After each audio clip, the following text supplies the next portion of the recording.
else hears that same alarm and reacts differently. They rise without hesitation, they sit in silence, they move their body, and they tackle their hardest task before the rest of the world even opens its eyes. What separates these two people, it's not talent, it's not luck, and it's definitely not some hidden gift. The difference is simple discipline. Here's the hard truth. Modern life is built to weaken us. Temptations surround us everywhere. With just a few taps on a screen, we flood our brain with dopamine. Cravings are satisfied within an hour. Entire seasons of shows are ready to consume instantly. We've normalized comfort, and in doing so, we've lost our edge. But ease has never carved out character. Comfort has never forged greatness.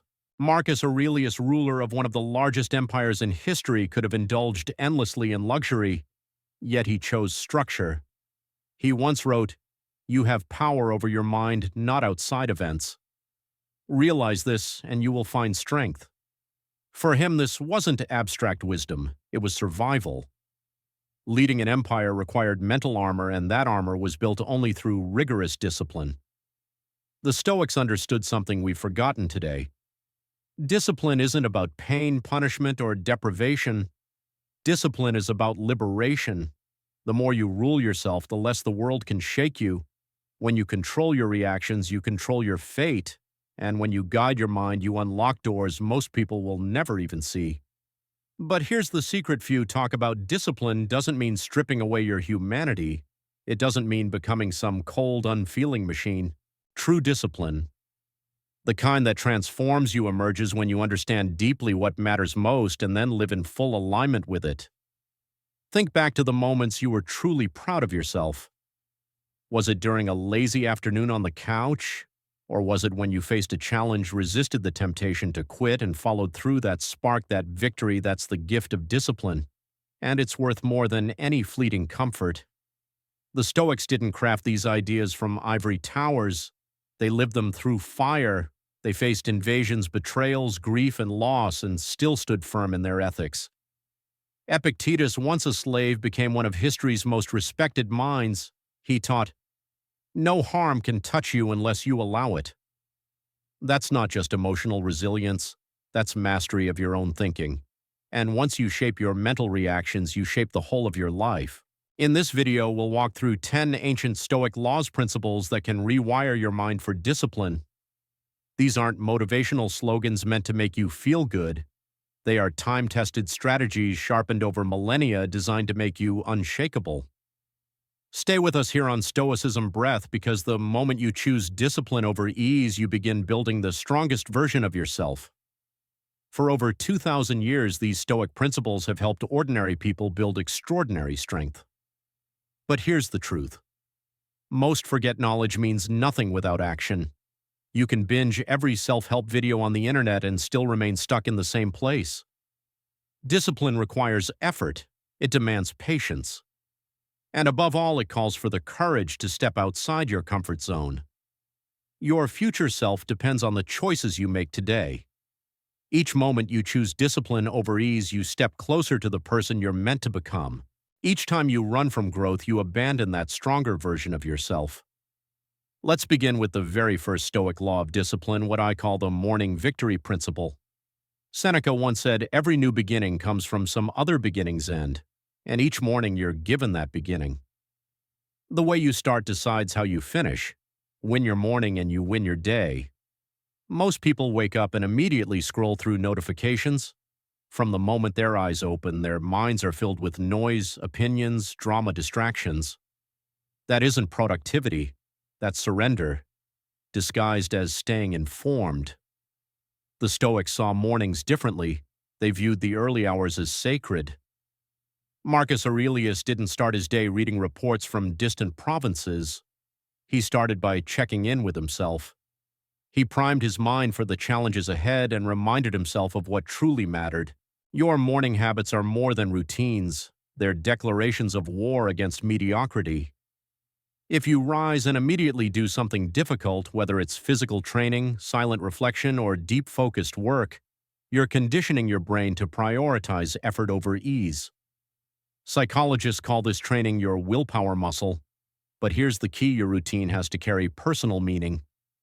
Copying someone else's ritual just because it's trendy misses the point. Stoicism always emphasized personal truth and accountability.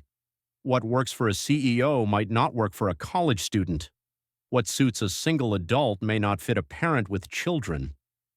The real strength of the morning victory principle isn't about completing a checklist. It's about staying loyal to the promises you make to yourself. If you say you'll wake up at 5 a.m. and you follow through, you prove to yourself that your word has value. If you commit to reading for 20 minutes and you actually do it, you're telling your subconscious, I can trust myself. Think of the most disciplined people you know. Without fail, they've mastered their mornings. They understand that discipline is like a muscle. It strengthens with use and shrinks without it. They take advantage of the early hours when self-control is sharpest to build momentum. Neuroscience confirms this. Your prefrontal cortex, the part of your brain responsible for reasoning and restraint, is strongest in the morning. As the day goes on and decisions pile up, willpower weakens. That's why saying no to junk food is far easier at 8 a.m. than at 9 p.m. Owning your mornings isn't just about productivity, it's about sculpting your identity.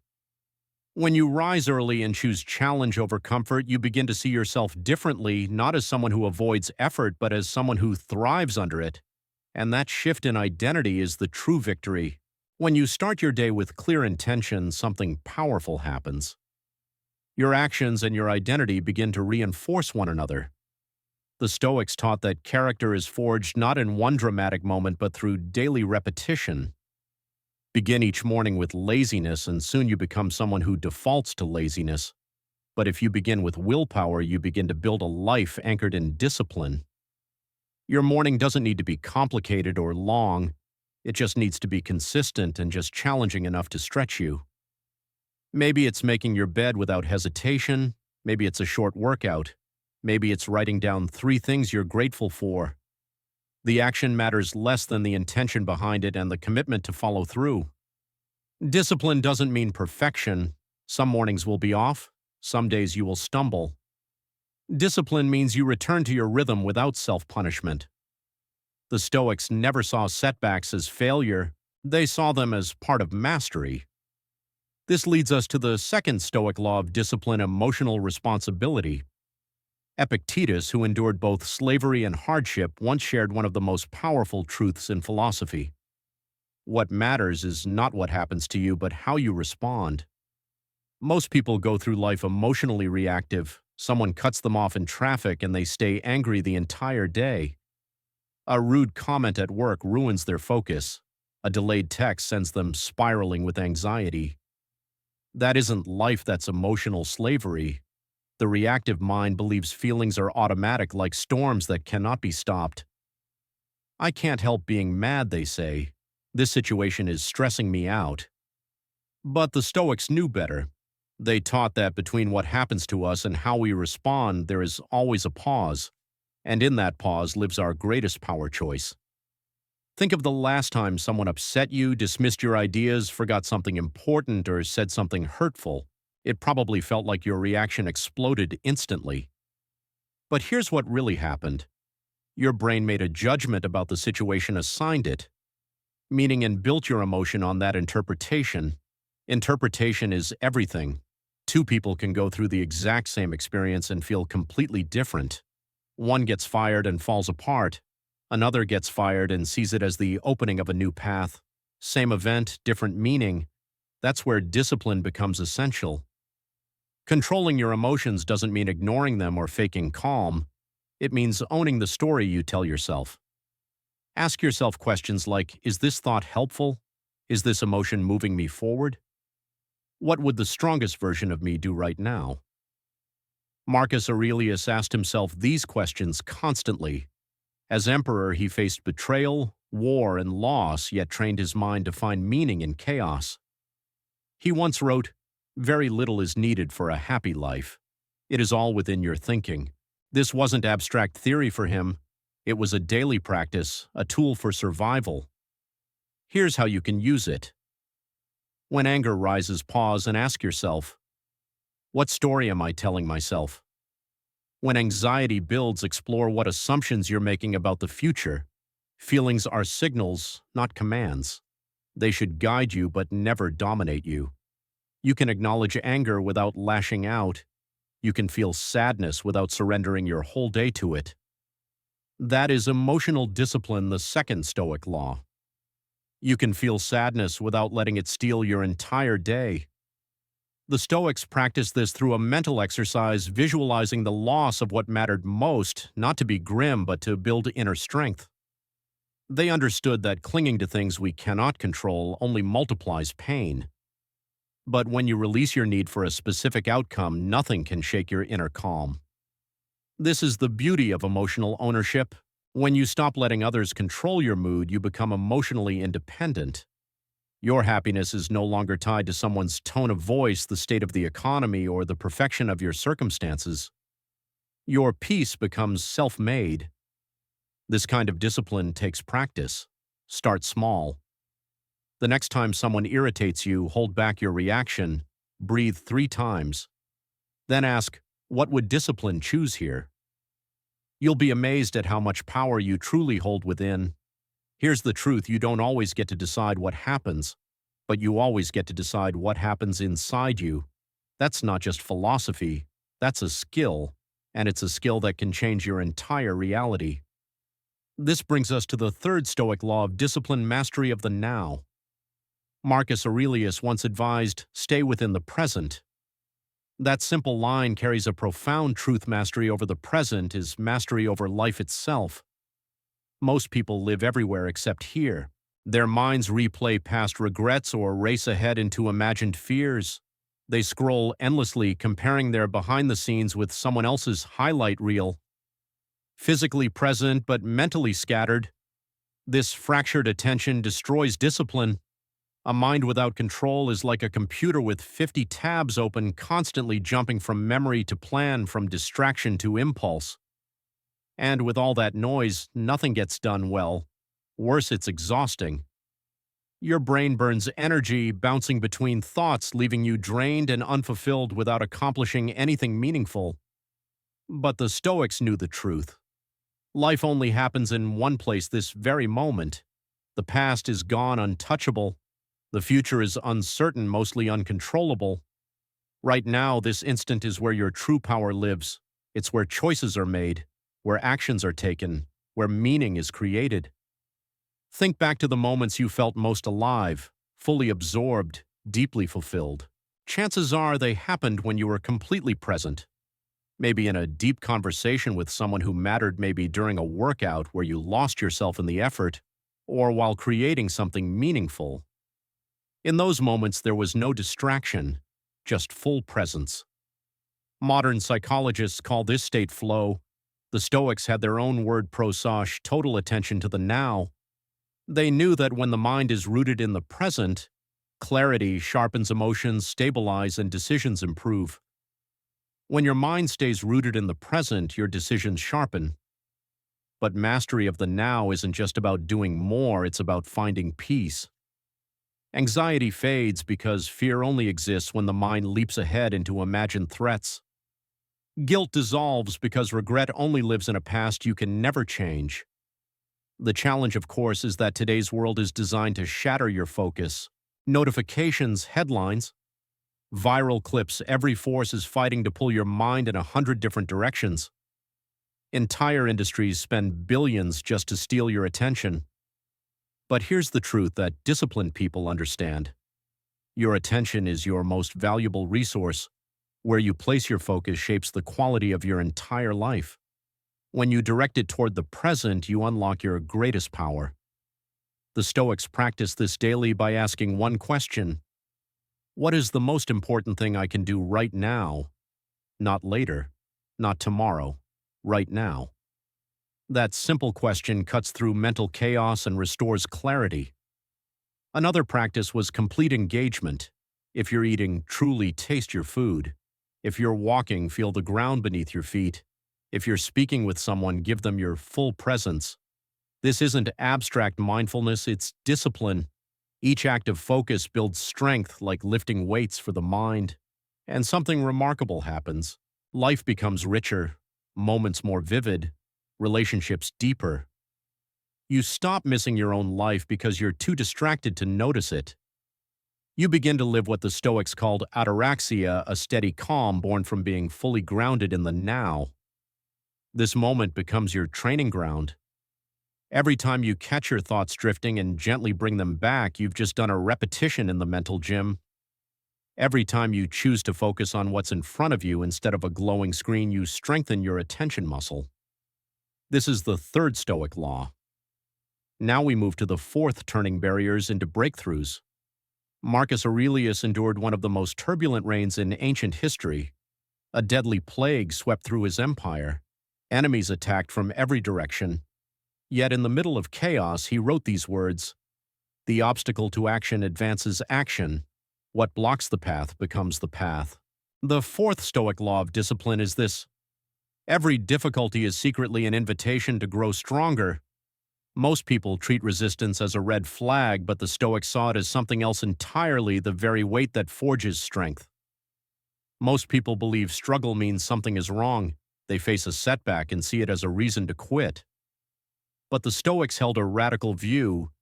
Barriers aren't blocks, they're weights. They exist to be lifted. They're your training ground. Think about how a muscle grows.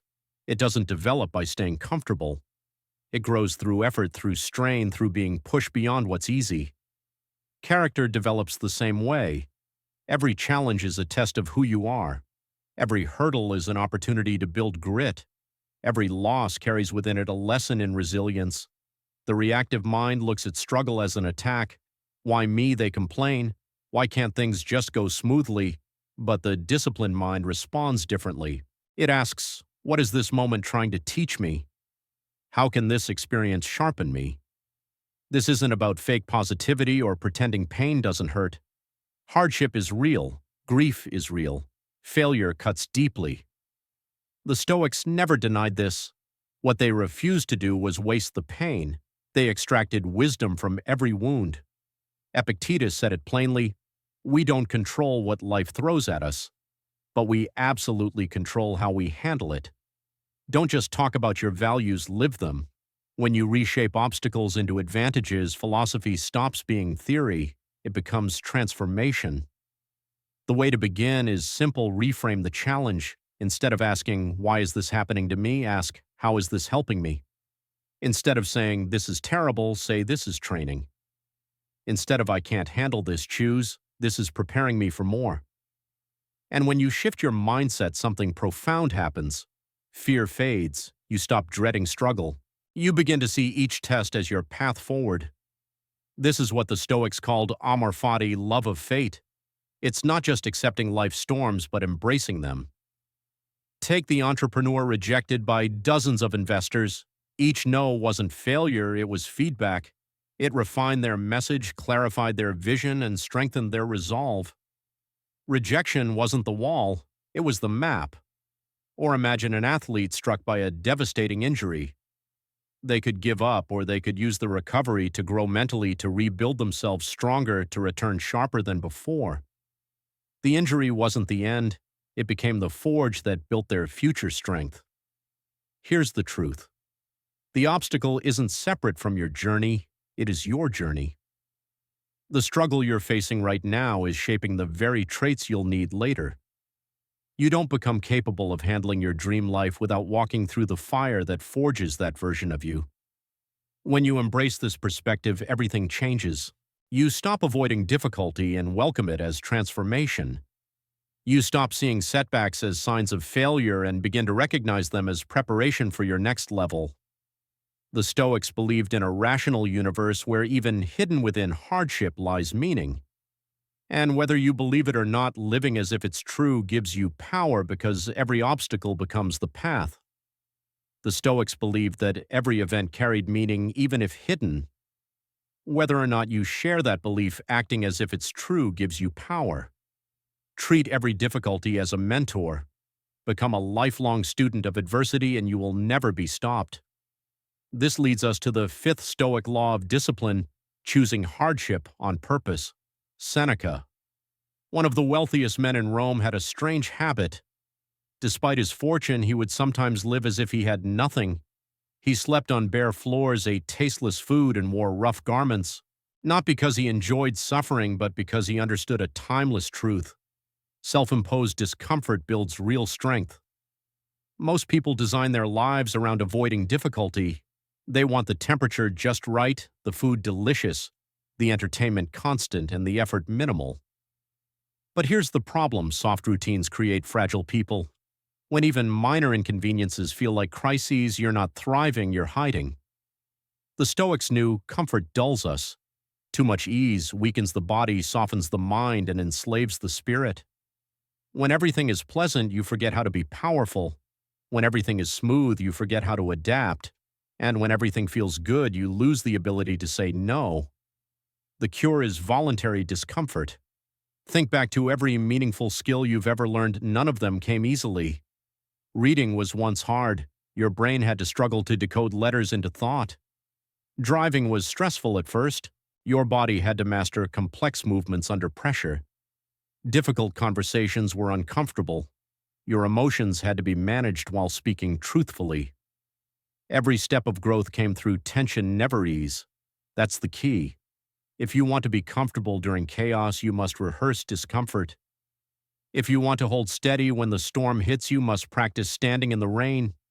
If you want to remain disciplined under pressure, you must train that discipline when the stakes are low. Seneca called this practice premeditatio malorum, the anticipation of misfortune. He would visualize losing his health, his wealth, or his reputation, not as a pessimist, but as a warrior preparing for battle. If he could face loss in his imagination, he would be ready when it came in reality. And Stoic discomfort wasn't just mental, it was physical too. They knew the body and mind were connected. Harden one and you strengthen both. That's why they embraced the cold, the hunger, and the challenge. Modern science now supports what the Stoics practiced centuries ago. Cold exposure boosts focus by releasing norepinephrine. Fasting improves brain plasticity. Physical hardship builds resilience through something called cross-stressor adaptation. When you handle one type of stress, you become stronger at handling others. So how do you apply this? Choose the harder path regularly. Take a cold shower instead of a warm one. Walk instead of driving. Push yourself through a tough workout. Skip the easy option and strengthen the muscle of discipline before life tests you. Say no to short-term pleasures. Skip a meal. Sleep on the floor once in a while. These aren't punishments, they're practice. Voluntary discomfort is not suffering for suffering's sake. It's preparation for reality. You're not trying to be miserable. You're training yourself to stay steady no matter the conditions. And here's the paradox: the more you train yourself to embrace discomfort, the less it scares you. The more you stretch your tolerance, the more space you create inside. The less you depend on comfort, the more power you hold. Epictetus once said, "Freedom is not getting everything you want. It's wanting less. When you stop chasing comfort, you break the addiction to ease. You stop needing perfect conditions just to be okay." That is true resilience. Psychologists today call this distress tolerance, the ability to feel pain, anxiety, frustration, or doubt without letting it break you. Most people will avoid discomfort at all costs. But you can sit with it. You can breathe through it. You can remain present while others run away. That is your edge. Begin small. Wake up a little earlier.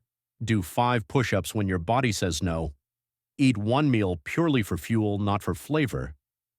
The specific task doesn't matter. What matters is that you consistently choose the harder way. Each choice forges inner strength and makes you unshakable. This brings us to the 6th Stoic law of discipline, the mortality mirror. Marcus Aurelius kept a skull on his desk, not to be morbid, but to remind himself of a simple truth. You could die today. Let that guide what you do, say, and think. Most people live as if time is endless. They delay important conversations. They ignore their dreams. They waste countless hours on distractions.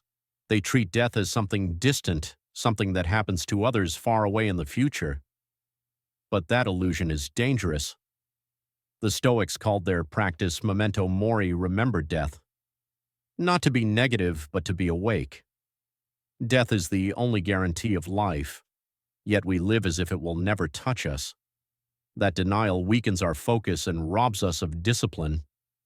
Think back to the last time life reminded you of its fragility.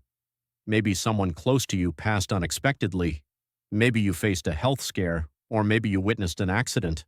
In that moment, everything became crystal clear. Petty fights felt foolish. Delayed dreams felt urgent. Wasted time suddenly looked tragic. That's the power of remembering death. It strips away the noise and exposes what matters most. And here's what's remarkable: you don't need a crisis to reach that clarity. Reflection on mortality is a tool you can use every single day to sharpen your focus, cut the nonsense, and prioritize meaning. When you truly grasp that your time is limited, you begin to live intentionally. Steve Jobs, who faced a terminal illness, once said, "Remembering that I'll be dead soon is the most important tool I've ever encountered to help me make the big choices in life." That's not philosophy, it's clarity. When you know time is short, you stop wasting it on trivial things. The undisciplined mind avoids thoughts of mortality because it feels uncomfortable. But the disciplined mind embraces it because it makes everything else sharper. It asks, if I had 6 months left, how would I live? What would I stop doing? What would I finally begin? Who would I speak to with honesty? What impact would I leave behind? This isn't an obsession with death. It's an obsession with living fully. When you know your days are finite, you stop taking them for granted. When you remember that each conversation could be your last, you show up with more presence. And when you realize you are living on borrowed time, you stop letting days slip by unnoticed. The Stoics believed that fearing death was really fearing unlived life. We're not truly afraid of dying, we're afraid of reaching the end and realizing we never really lived.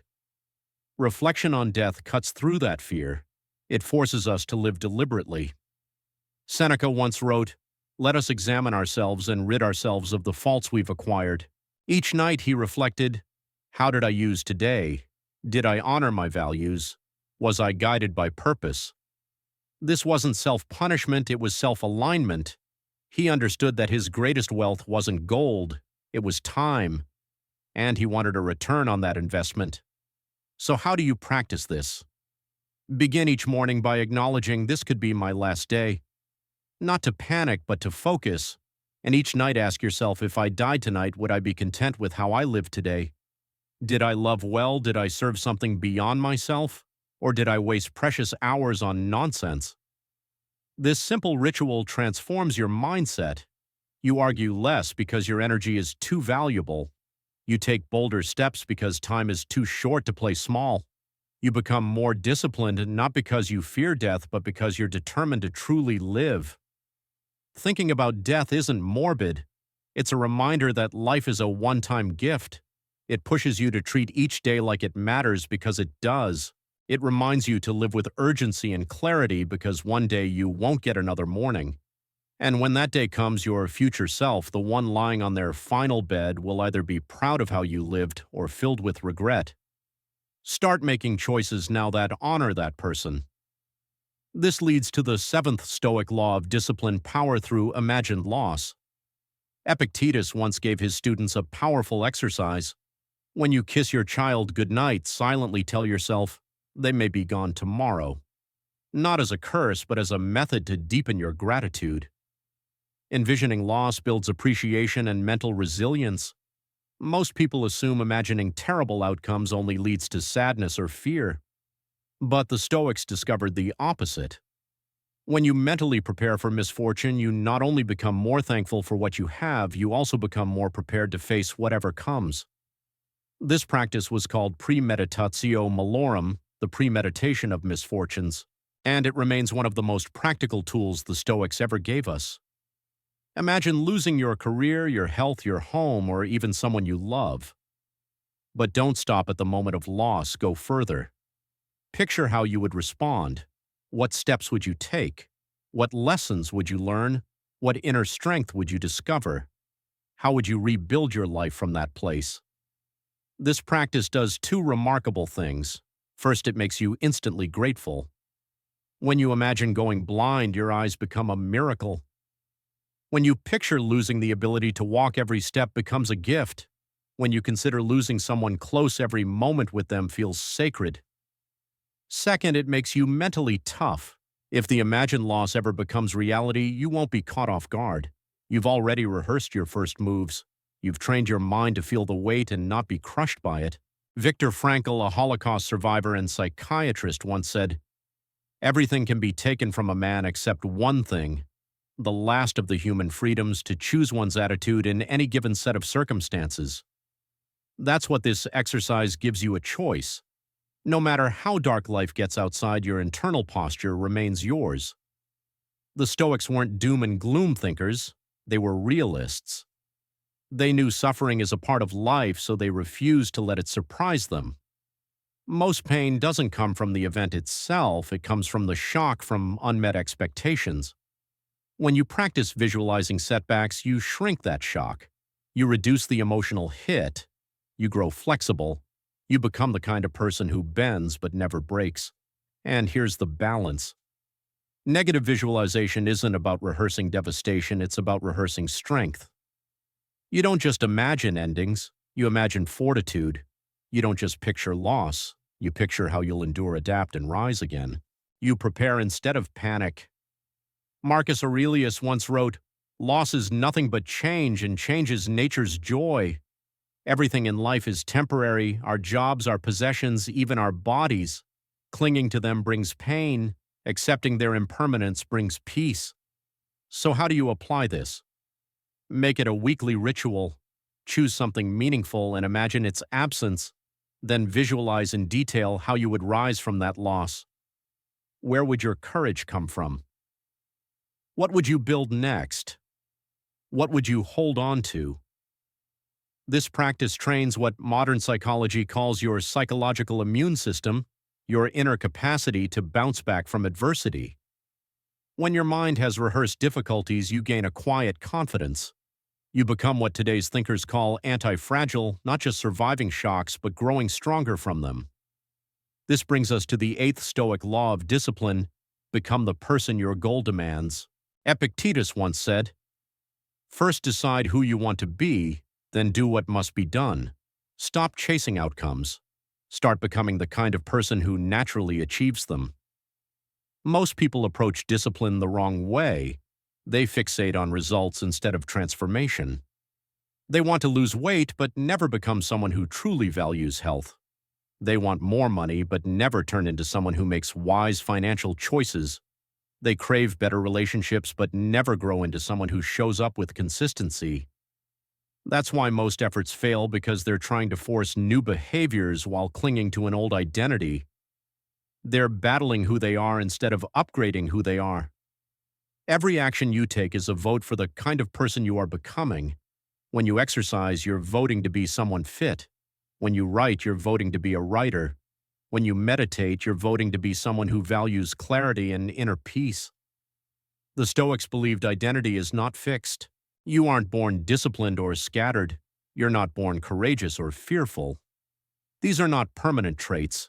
They're shaped, molded, and hardened through consistent practice. Think about the most disciplined person you know. They didn't wake up that way.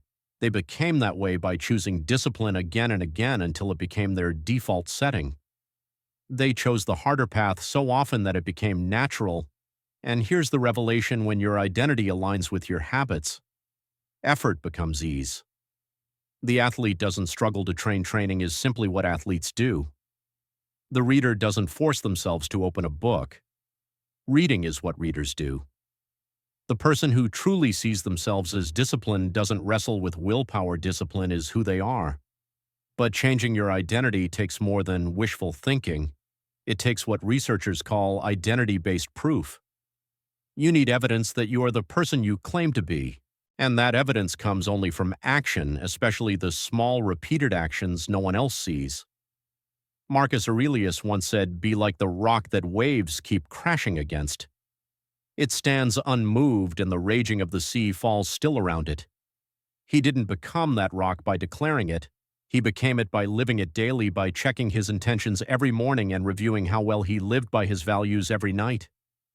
So where do you start? Begin with a question. Who do I want to become? Not what do you want to have, but who do you want to be? Someone brave, someone disciplined, someone creative, someone calm. Your identity is waiting for you to prove it through your choices. Get specific with yourself. Ask, what would the person I want to become do today? If you want to be healthy, how would a healthy person eat lunch? If you want to be successful, how would a successful person spend their evening? If you want to be mentally tough, how would a resilient person respond to stress in this very moment? The answer doesn't have to be dramatic. Start with one action that aligns with your desired identity. Don't try to transform everything overnight. Choose something small, something repeatable. Maybe it's making your bed the moment you wake up. Maybe it's writing one paragraph. Maybe it's walking for 10 minutes. The task itself matters less than the consistency behind it. Every time you follow through, you're casting a vote for the identity you're building. Each repetition is like a brick in the foundation of your new self. Over time, these tiny choices create massive transformation. The Stoics had a word for this: ascesis, spiritual exercises. They knew growth isn't magic, it's a craft. Just like an athlete trains muscle or a musician trains skill, becoming a stronger human requires daily reps. You don't simply wish yourself into discipline, you train for it. You live it until it lives inside you. And here's the beauty: identity transformation doesn't require perfection. It only requires direction. Each time you act in alignment with who you want to be, you move closer to becoming that person. Every decision your future self would respect pulls you toward that future. You don't become your higher self all at once. You become them one disciplined choice at a time. This brings us to the 9th Stoic law of discipline. Build the process, not just the prize. Seneca once wrote, "Every new beginning comes from some other beginning's end." He understood that true progress doesn't come from lofty goals, it comes from strong systems. Most people are addicted to chasing goals. They write lists, dream big, and map out outcomes. But weeks later, motivation fades, burnout creeps in, and they feel lost. Why? Because they were focused on where they wanted to be, not on how they would consistently get there. They were obsessed with the finish line and ignored the race itself. That's the trap with goals. They're short-term by nature. You hit one and suddenly you feel empty or anxious about the next. You miss one and you feel defeated. Either way, you stay stuck in a cycle of starting over. Setting goals without systems is like hiding clutter in a closet. It may look clean for a moment, but the mess is still there. The Stoics saw through this illusion. They taught that lasting change doesn't come from what you want. It comes from what you repeatedly do. Systems are the path. A system is a set of consistent actions and routines that naturally lead to growth over time. And when you focus on the process, the outcome takes care of itself. Here's the truth. You don't rise to the level of your ambition. You fall to the level of your habits. If you want to lose weight, stop obsessing over the scale. Instead, build a system: daily movement, home-cooked meals, and consistent sleep. If you want to write a book, don't fixate on the finished manuscript. Create a system: daily writing, weekly editing, and constant learning. Great outcomes are never the goal themselves. They are the natural byproducts of great systems. That's the beauty of systems. They don't rely on motivation. Motivation comes and goes like the weather. Systems, however, are shelter. On the days when you feel lazy, when your energy is low, your system still moves you forward. That is real power. Even Marcus Aurelius had a system. Each morning he wrote down his intentions. Each night he reviewed his choices. It wasn't about hitting a single grand goal. It was about consistent personal growth. The Stoics called this kaizen, steady, continuous improvement. Becoming just 1% better each day might feel small, but over time it compounds into transformation. That's the secret. Results come from repetition, not from bursts of inspiration. So how do you build a system that works? Start by asking, who is the person I want to become? If your ideal self is strong, maybe they train every day. If wise, they reflect or read daily. If focused, they cut out distractions. These aren't goals, they are behaviors. They are the bricks that build character. But here's the key. Keep your system so simple that failure is hard. Don't aim to work out for an hour every day. Start with 5 push-ups. Don't commit to reading a book a week. Start with 1 page. Don't force yourself into 30 minutes of meditation. Start with 3 deep breaths. Simplicity fuels consistency. Even Seneca didn't measure generosity in grand gestures. He built it through small acts of kindness repeated daily. That rhythm, not the size of his giving, made him truly generous. Audit your own systems. What are you doing consistently that pulls you closer to your future self? And what are you doing that silently drags you further away? Design your environment and routines so that discipline becomes automatic. Remember, goals define the destination, but systems determine whether you ever get there. Trust the process and the results will follow naturally. Marcus Aurelius. A man who held immense power, influence, and pleasure at his fingertips once wrote, "Very little is needed for a happy life. It's all in your mindset." This is the 10th and final Stoic law of discipline, the pursuit of virtue above all else, everything else. Wealth recognition, even comfort, is optional. Most people spend their lives chasing external achievements, believing that fulfillment hides in the right job, the ideal relationship, the perfect body, or a bigger bank account. But the Stoics uncovered a deeper truth. Anything outside your control cannot give you real peace. The only thing you truly own, the only thing that can never be stolen, is your character. The Stoics defined 4 essential virtues: wisdom, courage, justice, and temperance. These weren't abstract ideals, they were daily tools, practical and real. Wisdom is the ability to see reality clearly, to make decisions grounded in reason rather than emotion, freeing you from manipulation. Courage is not the absence of fear, but the choice to act rightly despite it. A muscle that grows stronger every time you use it. Justice is fairness, the recognition that your well-being is tied to the well-being of others. And temperance is self-control, the power to enjoy life without being ruled by cravings, the ability to endure hardship without collapsing. Here's what makes virtue so powerful: it is untouchable. Someone might drain your bank account, but they cannot steal your integrity. They may smear your reputation, but they cannot take your honor. They may harm your body, but they cannot touch your soul unless you give them permission. Epictetus, born into slavery, discovered that freedom doesn't come from circumstances, but from virtue itself. As he said, "No one can harm you without your consent." This isn't about being physically invincible. It's about moral strength. True discipline means making virtue your compass. Instead of asking, "Will this make me rich?" ask, "Will this make me wiser?" Instead of, "Will this make me liked?" ask, "Will this make me more just?" Instead of, "Is this easy?" ask, "Is this the courageous path?" The Stoics weren't monks hiding in caves. They weren't against success or recognition. They simply refused to be ruled by them. They called these things preferred indifference, nice to have, but never worth your soul. As they said, the best revenge is to not be like your enemy. When others act without virtue, do not let them drag you down.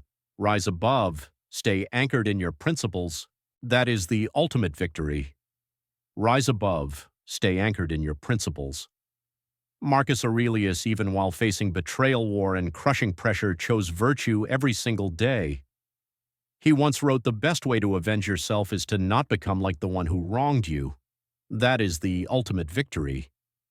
When you prioritize virtue, everything else falls into place. You stop fearing failure because every stumble becomes growth. You stop chasing approval because you are grounded in your values. You stop fearing loss because nothing essential, your integrity, your courage, your character, can ever be taken from you. These Stoic laws aren't dusty relics of the past. They are a living roadmap to strength. But here's the truth: knowing is nothing without doing. Epictetus was clear. Don't talk about your philosophy, embody it. These laws only transform you if you live them, only build discipline if you practice them daily. So choose just one. Maybe it's mastering your mornings, maybe it's taking control of your emotions, Or maybe it's acting with virtue when it's hardest. Start there. Practice it for 30 days.